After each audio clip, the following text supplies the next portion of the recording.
भारतीय संविधान सभेची रचना आणि तिचं कामकाज. चला यावर एक झटपट आढावा घेऊया. म्हणजे बघा, ज्या सभेने आपलं संविधान बनवलं तिनेच स्वतंत्र भारताची पायाभरणी केली. पण हा प्रवास खूपच वेगळा होता, कारण तो थेट फाळणीच्या मोठ्या बदलांमधून गेला. तर सगळ्यात पहिलं, सभेची सुरुवात. 9 डिसेंबर 1946ला पहिली बैठक झाली. पण मुस्लिम लीगने त्यावर बहिष्कार टाकला. मग काय? तर सुरुवातीला सर्वात ज्येष्ठ सदस्य होते डॉक्टर सच्चिदानंद सिन्हा, त्यांना तात्पुरते अध्यक्ष बनवलं. आणि त्यानंतर डॉक्टर राजेंद्र प्रसाद यांची कायमस्वरूपी अध्यक्ष म्हणून निवड झाली.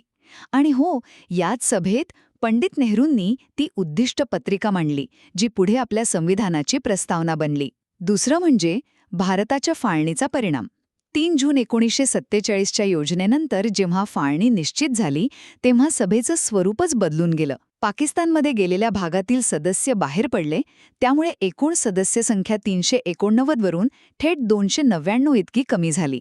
आणि याचा परिणाम असा झाला की सभेत काँग्रेस पक्षाच्या सदस्यांचं प्रमाण वाढून जवळपास 82% झालं. आणि तिसरं, आणि हे खूप महत्वाचं आहे, सभेची दुहेरी भूमिका. म्हणजे बघा, फाळणीनंतर ह्याच सभेने 2 कामं केली. एक म्हणजे देशासाठी संविधान बनवणं आणि दुसरा म्हणजे देशासाठी तात्पुरती संसद म्हणून कायदे करणं. मग हे कसं व्हायचं? जेव्हा सभा संविधान बनवण्यासाठी भेटायची तेव्हा अध्यक्षस्थानी असायचे डॉक्टर राजेंद्र प्रसाद, आणि जेव्हा तीच सभा कायदेमंडळ म्हणून काम करायची तेव्हा अध्यक्ष असायचे जी.व्ही. मावळंकर. म्हणजे एकच सभा पण 2 वेगवेगळ्या भूमिका. थोडक्यात सांगायचं तर फाळणीसारख्या मोठ्या आव्हानांना सामोरं जाऊन संविधान सभेने फक्त संविधानच नाही बनवलं, तर स्वतंत्र भारताची पहिली संसद म्हणूनही काम केलं.